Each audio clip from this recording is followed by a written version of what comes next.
Hey guys, in this video I'm going to show you how to add a gift card to Tesco. If you find this video helpful, please drop a like and subscribe to my channel. In saying that, let's just jump straight into the video. Okay, so what we need to do is head on over to tesco.com. And now from here, basically we just need to put some products into our shopping bag or shopping cart. So I might choose these wines here. So I'm going to shop this offer. I'm going to click on wine here.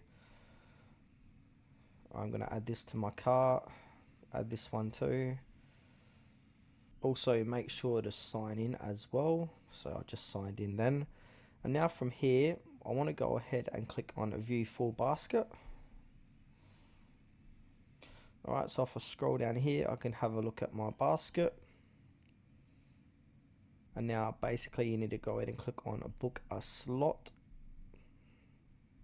So I'm just going to do a click and collect here.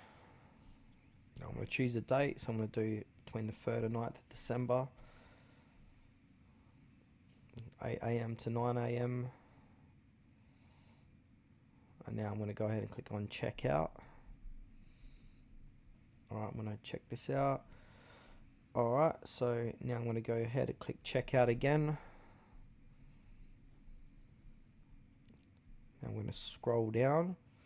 And now from here, you'll see where it says review and checkout, groceries, checkout and your products. And now below here it says my club card vouchers and coupons. So it states please enter your vouchers and coupons one at a time without using hyphens or spaces. You can only use one coupon starting with an X in your order unless otherwise stated. So go ahead and put on your voucher or coupon code and then go ahead and click on continue to payment. Now, if your coupon gift card code is less than the total balance, you'll need to pay the rest via a Visa or MasterCard or debit card. So put in your details, your billing address, and then go ahead and click on confirm order.